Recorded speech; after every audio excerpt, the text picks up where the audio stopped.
دو دنیا میں، ایک مرنے کے بعد۔ اب سنو ذرا کان کھول کر کے، ماں باپ کو خدمت کرنے والوں، پیر دبانے والوں، سنو کان کھول کر، ماں باپ کے پیر دبانے والے کو تین نعمتیں، دنیا میں عزت، دنیا میں عزت، دنیا میں دولت، مرنے کے بعد سیدھی جنت، تین نعمتیں۔ اور ماں باپ کے نافرمان کو تین عذاب، دنیا میں ذلت، دنیا میں مفلسی اور غریبی، اور مرنے کے بعد سیدھا دوزخ، دوزخ، دوزخ، دوزخ، مرنے کے بعد دوزخ، دنیا میں ذلت۔ اس لیے ماں باپ، اگر تم عزت چاہتے ہو، اگر تم عزت چاہتے ہو تو اپنے ماں باپ کی خدمت کرو، اپنے ماں باپ کے پیر دباؤ۔ سنو کان کھول کر، اپنے کانوں کی ٹھٹھیوں کو نکالو اور ذرا توجہ سنو۔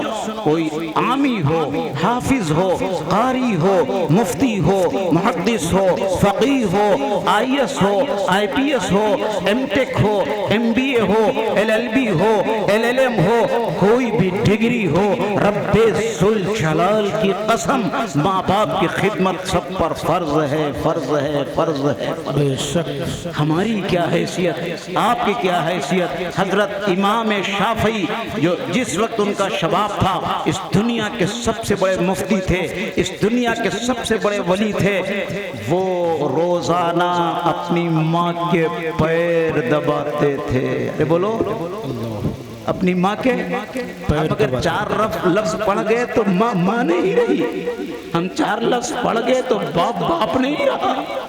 نہیں نہیں نہیں، ماں باپ کی خدمت فرض ہے، فرض ہے، فرض ہے۔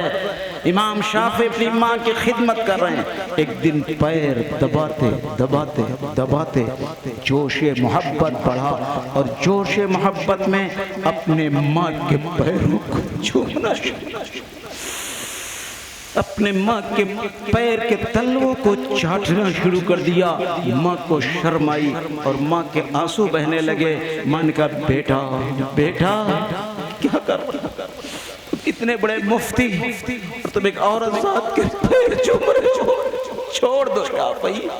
ماں پیر کھینچ رہی تھی اور امام علی مقام اپنے ماں کے پیر کو سینے سے چمٹائے ہوئے تھے اور زارو خطا رو رہے تھے۔ فرماتے اے پیاری پیاری میری ماں، نہ چھڑاؤ پیروں کو، نہ چھڑاؤ پیروں کو، نہ چھڑاؤ پیروں کو۔ اے ماں، اگر شافعی فقیہ بنا ہے، شافعی محدث بنا ہے، جو کچھ بھی بنا ہے، اے ماں تیرے پیروں کے دھول کے صدقے، تیرے پیروں کے دھول کے صدقے میں بنا ہے۔ اے ماں، تیرے پیر نہیں چومتا، اپنی جنت کو چومتا ہوں، اپنی جنت کو چومتا ہوں۔ فرمایا رسول اللہ صلی اللہ علیہ وسلم نے، ماں کے پیروں کے نیچے جنت ہے، ماں کے پیروں کے نیچے جنت ہے، ماں کے پیروں کے نیچے جنت۔ سن رہے ہو نہیں سن رہے ہو؟ ہماری جنت کہاں ہے میاں؟ مسجد میں نہیں ہے، مدرسے میں نہیں ہے، یہاں نہیں ہے، ماں کے پیروں کے نیچے۔ یہ نبی کا فرمان، کس کا فرمان؟ میرے آقا کے، جنت ماں کے پیروں کے نیچے۔ باپ جنت کا دروازہ، باپ کون ہے؟ اگر کسی نے مکان بنا لیا لیکن مکان میں تالا پڑا ہوا ہے دروازے میں، اندر جا پائے گا؟ ارے بولو جا پائے گا؟ آپ نے نماز پڑھی، جماعت گئے، چلا گئے، 4 مہینے گئے، حج کیا، زکوٰۃ دیا، صدقہ دیا، نماز پہ نماز، تہجد اوابل سب پڑھتے رہے، بے شک لا رہے آپ نے جنت کھڑی کر لی۔ لیکن اگر آپ ناراض ہیں تو آپ کی جنت پہ تالا پڑا ہوا ہے، آپ جنت جا نہیں سکتے۔ اس لیے باپ جنت کا دروازہ ہے اور ماں کے پیروں کے نیچے جنت ہے۔ سمجھ رہی نہیں سمجھ رہے ہیں؟ ایک بات اور سمجھیے، سارے گناہوں کا عذاب مرنے کے بعد۔ نماز چھوڑ دو گے دنیا میں کچھ نہیں، روزہ چھوڑو گے دنیا میں کچھ نہیں، لیکن ماں اور باپ کا اتنا بڑا مقام ہے کہ دنیا میں بھی عذاب، مرنے کے بعد بھی عذاب۔ ماں باپ کی نافرمانی کا عذاب دنیا میں بھی، مرنے کے بعد بھی، دونوں جگہ۔ میں آپ کے سامنے ایک روایت پیش کر رہا ہوں، یہ روایت بخاری شریف میں مجمل، مصنف ابن ابی شیبہ میں، مفصلاً، لہذا دونوں کو ملا کے میں سنا رہا ہوں۔ ایک حضور پاک علیہ السلام یہ قصہ نہیں سنانے جا رہا ہوں، یہ حضور پاک کی حدیث سنانا، اس کا ماننا فرض ہے، اس کا یقین کرنا فرض ہے۔ تو فرماتے ہیں حضور کہ ایک بنی اسرائیل میں عبادت گزار تھا۔ عبادت گزار کس کو کہتے ہیں؟ جو ہمیشہ روزہ رکھے، ہمیشہ رات کو پوری نفلیں پڑھتا رہے۔ علماء مورخین فرماتے ہیں 70 سال تک جرح پوری رات کبھی سویا نہیں تھا، 70 سال تک ہمیشہ دن میں روزہ رکھتا تھا، بڑا ولی تھا۔ ایک دن اس کی ماں نماز پڑھ رہی تھی، نماز پڑھتے میں اس کو علم نہیں ہوا کہ ماں حضرت جرح نماز پڑھ رہے تھے، ماں کو معلوم نہیں تھا بیٹا نماز پڑھ رہا ہے۔ ماں نے کہا یا جرح، ارے جس کو اردو میں کہتے ہیں ارے جرح، ارے جرح، ارے جرح۔ جرح نے سوچا میں اپنے رب کے سامنے کھڑا ہوا ہوں، یہ میرا رب حقیقی ہے، میری ماں رب مجازی ہے، لہذا میں جواب نہیں دوں گا۔ میرے نبی اس حدیث پر یہاں پہنچنے کے بعد فرماتے ہیں لو کان فقیہ لاجاب بہا، اگر جرح صرف ولی نہ ہوتے بلکہ عالم ہوتے تو اپنی ماں کو جواب دے دیتے۔ اس حدیث کی بنیاد پر فقہ نے لکھا ہے اگر کوئی نفل نماز پڑھ رہا ہو، ماں باپ کو معلوم نہ ہو اور ماں اور باپ پکارے تو نماز کا توڑ دینا واجب واجب واجب ضروری۔ اگر نماز نہیں توڑو گے مجرم پاپی بن جاؤ گے۔ کوئی بڑے سے بڑا ادھیکاری، بڑے سے بڑا افسر، بڑے سے بڑا رشتہ دار نماز میں پکارے نہ بولو، مت جواب دو، لیکن ہے ماں کا مقام تو دیکھو، باپ کا رتبہ تو دیکھو۔ اگر نماز پڑھتے ہوئے پکارے تو نماز کا توڑ دینا ضروری، نماز نہیں توڑو گے تو مجرم بن جاؤ گے۔ اللہ اللہ۔ امام حضرت جرح نے جواب نہیں دیا۔ ماں کی نہ کوئی بددعا رد ہوتی ہے اور ماں باپ کی نہ کوئی دعا رد ہوتی نہ بددعا رد ہوتی، مگر دعا کروائی نہیں جاتی، دعا لی جاتی ہے۔ آپ ماں کی خدمت کریں گے دل سے دعا نکلے گی، باپ کی خدمت کریں گے دل سے نہیں ارے ہم پیپر دینے جا دعا کر دو، یہ کوئی دعا نہیں۔ خدمت کے بعد دل سے دعا نکلتی ہے، دعا کرائی نہیں جاتی، دعا لی جاتی ہے۔ تو میں عرض کر رہا تھا جرح کی ماں کے زبان سے بددعا نکل گئی، اے اللہ میرے بیٹے کا کسی بدکار عورت کے منہ کا سامنا کرا دیجئے۔ سخت بددعا نکل گئی۔ کچھ دنوں کے بعد ایک عورت سے زنا ہوا۔ کچھ غنڈے اوباش لوگ جو حضرت سے حسد کرتے تھے وہ اس عورت کے پاس پہنچے، کہا کس کا بچہ؟ اس نے بتا کہا نہیں تجھے مار ڈالیں گے ورنہ چل جرح کے اوپر زنا کا الزام لگا دے۔ جان بچانے کے لیے وہ آ گئی، رونا شروع کیا، وہی غنڈے لوگ آ گئے، کیا بات؟ یہ جو جرح خانقاہ کے اندر بیٹھے ہوئے ہیں اللہ اللہ اللہ اللہ اللہ یہ ضرب اور کچھ نہیں ہے، یہ زنا خانہ ہے۔ یہ ایک دن کا چھوٹا سا بچہ جو میں گود میں لیے ہوں یہ انہی جرح کا ہے۔ حضور نبی کریم صلی اللہ علیہ وسلم فرماتے ہیں کہ بنی اسرائیل کے کئی لوگوں پر چھوٹے معصوم بچوں نے گواہیاں دی ہیں، 3 تو خاص طور پہ مشہور ہیں، سیدنا یوسف علیہ السلام اور سیدنا عیسیٰ علیہ السلام۔ اور یہ جرح ان کے بارے میں حضور نے حدیث میں فرمایا ان کے بارے میں بھی ایک دن کے بچے نے گواہی دی ہے۔ چنانچہ مارتے مارتے جب تنگ ہو گئے حضرت نے فرمایا کیوں مار رہے ہو؟ فرمایا پوچھو اس عورت سے۔ اس عورت نے وہی کہہ دیا جو سب کے سامنے اس حضرت سے بھی یہ بچہ تمہارے تو ہے۔ یہ سننے کے بعد حضرت جرح ساروں قطار رونے لگے، اے میرے رب آپ جانتے ہیں میں نے زنا کبھی نہیں کیا لیکن آج یہ سزا مجھے کیوں مل رہی ہو؟ اللہ نے ان کو جواب دیا، قلب پہ مکشوف کیا کہ زنا کی سزا نہیں ہے، جو تم نے اپنی ماں کو جواب نہیں دیا تھا اس تمہاری ماں کے جواب نہ دینے کی یہ سزا ہے۔ اللہ اکبر۔ اگر جرح نماز میں جواب نہ دیں تو جوتے اور چپل چلیں اور زنا کی زنا ان کے اوپر لازم کیا جائے۔ 14 صدی کے مسلمان دکان میں جاتے ہوئے، کاروبار میں جاتے ہوئے، کھیتوں میں جاتے ہوئے جب باپ کوئی بات پوچھتی ہے، باپ کوئی بات پوچھتا ہے تو بگڑ جاتا ہے۔ تجھے حیا نہیں آتی، تجھے شرم نہیں آتی، کاش زمین پھٹ جاتی، ایسا بیٹا زمین میں شق ہو جاتا جو ماں باپ کو گالیاں دے کر کے، ماں باپ کو لڑ کر کے اپنے کو دوزخ کا ایندھن بناتا ہے۔ حضرت جرے نے فرمایا اللہ میری یہ توبہ میری ماں تک پہنچا دیجئے، یہ ظالم تو پہنچائیں گے نہیں۔ اللہ نے ان کی توبہ ماں تک بات پہنچائی، ماں لرس گئی، میرا بیٹا اتنا بڑا ولی مارا جا رہا ہے، اس پہ زنا لگ گیا، اے اللہ میری غلطی کو معاف کر دیجئے اور میرے بیٹے کو معاف کر دیجئے۔ ادھر ماں نے معاف کیا، ادھر القبہ کے قلب پر مکشوف کیا گیا کہ آپ ایک دن کے بچے سے گواہی لے لیں۔ حضرت نے فرمایا ظالمو مجھے مت مارو، یہ ایک دن کا بچہ جو گود میں لیے ہے اس سے گواہی لے لو۔ چنانچہ وہ ایک دن کا بچہ پکار اٹھا، اے ظالموں چھوڑ دو جرے کو، جرے ولی اللہ ہے، جرے قطب ہے، جرے عبدال ہے، جرے غوث ہے، جرے سرتاج الاولیاء اپنے زمانے کا، اس کو مت مارو مت مارو، میں اس کا بیٹا نہیں ہوں بلکہ فلاں چرواہے کا بیٹا ہوں۔ بات صاف ہو گئی، وہ مارنے والے خندے پیروں میں گرنے لگے، حضرت سے بیعت کی درخواست کرنے لگے، حضرت سے اپنی معافی مانگنے لگے۔ میرے بھائیوں بات تو یہ ہے اگر جرے جیسا ولی ماں کو نماز میں جواب نہ دے تو اس پہ جوتے چل جائیں، اس پہ زنا کا الزام عائد ہو جائے۔ 14 صدی کا مسلمان چاہتا ہے ہم ماں باپ کو گالیاں دیں، ماں باپ کو پریشان کریں، ماں باپ کو اذیت دیں، پھر عزت کی زندگی ملے گی نہیں، جوتے میں عزت نہیں مل سکتی، جوتے میں۔ طے کرو آج سے آپ لوگ ماں باپ کے پیر دباؤ۔ کتنے لوگ حضرات سب لوگ دیکھیں جن کے ماں باپ نہیں ہیں وہ بھی سن لیں، ماں باپ کے قبر پر ہفتے میں ایک بار چلے جایا کرو۔ حضور نے مصنف ابن ابی شیبہ کی روایت میں ارشاد فرمایا اگر کوئی جمعے کو اپنے ابا کی قبر پر جائے اور سورہ یاسین پڑھ کے بخش دے تو جتنے مردے ہوں گے اتنی نیکیاں ملیں گی اور قبر میں اللہ اماں ابا کو محفوظ کر دیں گے۔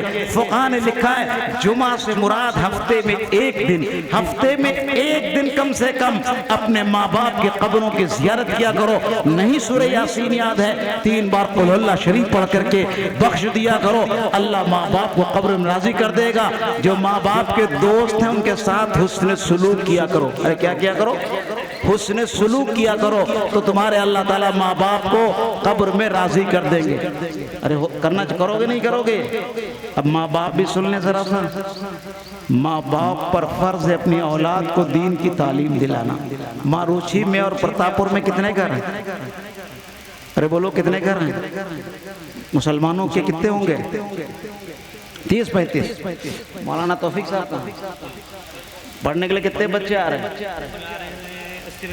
80 بچے آ رہے ہیں۔ مکان 30-35 کم آ رہے ہیں، ہر بچے گھر نہیں آ رہے ہیں۔ وہاں 30-35 مکان دونوں جگہ ملا کر نہیں، وہاں الگ چلتا ہے۔ تو یہاں کوئی سب گھر سے آتے ہیں بچے؟ ماشاءاللہ ماشاءاللہ، اس میں تو جیت گئے ماروچی کے لوگ، تمہیں مبارکباد۔ ماروچی لوگوں مبارکباد دیتا ہوں کہ سب بچے آ رہے ہیں ماشاءاللہ، اللہ قبول فرمائے۔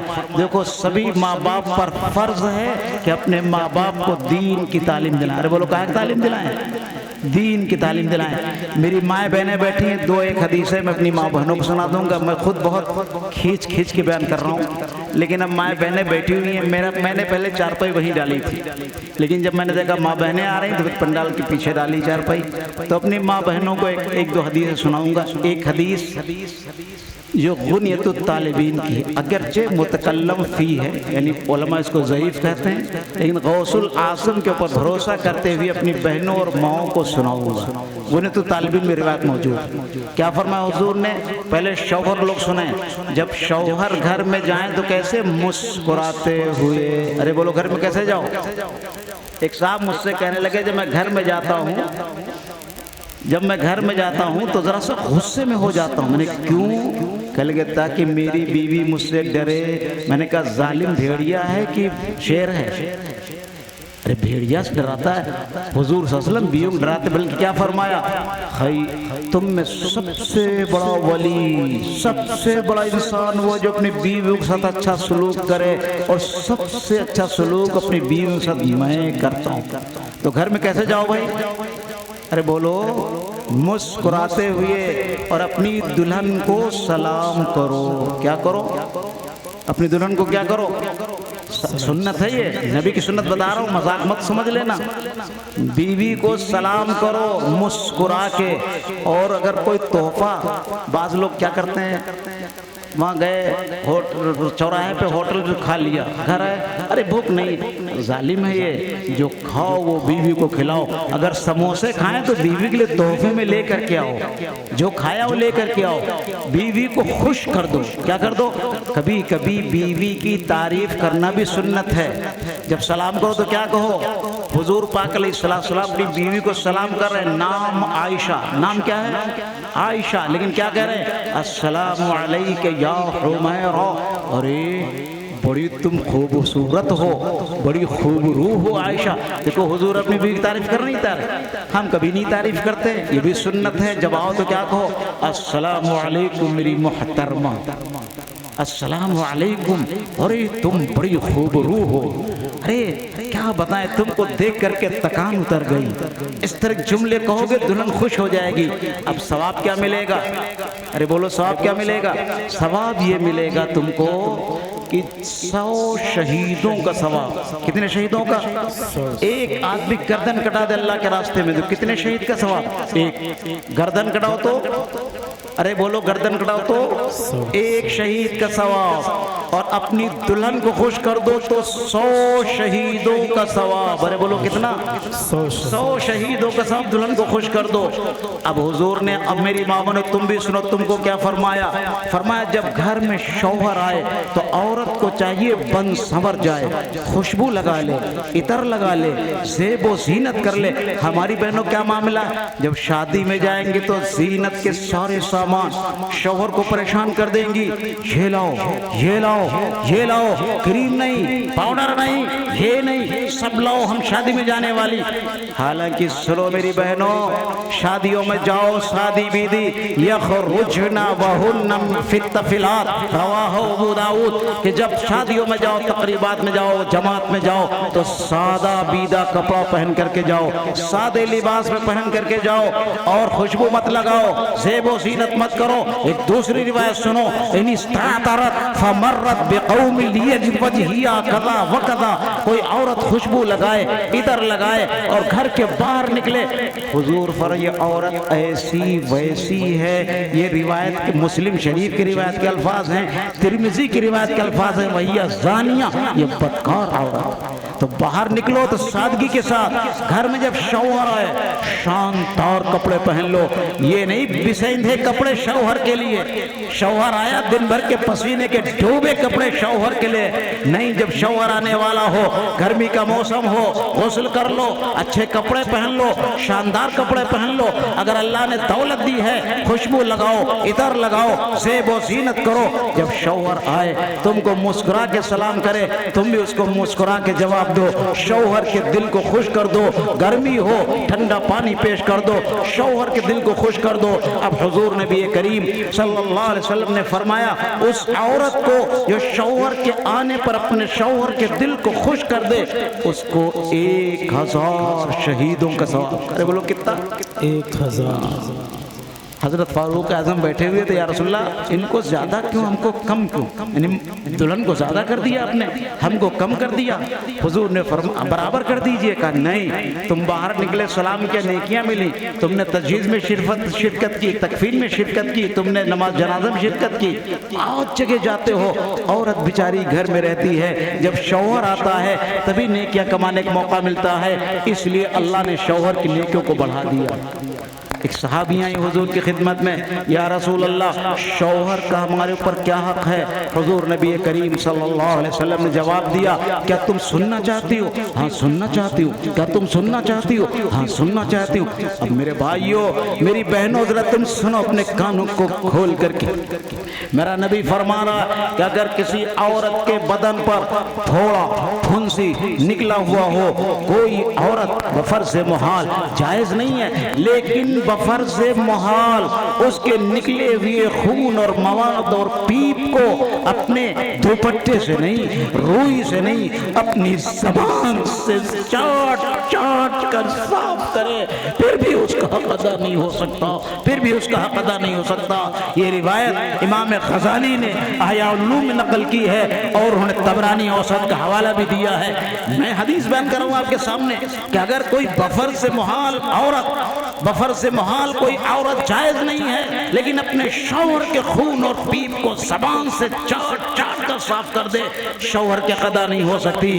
ہے میری بہنوں، اے مغربیت کی تہذیب میں بہنے والیوں، اے مغربیت کی تہذیب کے دل دادا بجانے والیوں، آج تم شوہروں سے لڑتی ہو، آج تم شوہروں سے لڑائی کرتی ہو، آج شوہروں کو ڈانٹ دیتی ہو، تمہیں حیا نہیں آتی، تمہیں شرم نہیں آتی۔ جس شریعت کو تم مانتے ہو، صاحب شریعت نے بیان کیا اگر کسی عورت کا شوہر ناراض ہو، اس حال میں مر جائے تو سیدھی دوزخ جائے گی، سیدھی دوزخ جائے گی۔ کوئی عبادت، کوئی ریاضت اس کو جنت نہیں پہنچا سکتی ہے۔ صاحب شریعت نے یہ اعلان فرمایا، آج تم شوہروں سے لڑ رہی ہو، شوہروں سے بھیڑ رہی ہو، شوہروں کے مرتبے کو پہچانو، شوہروں کے مقام کو پہچانو۔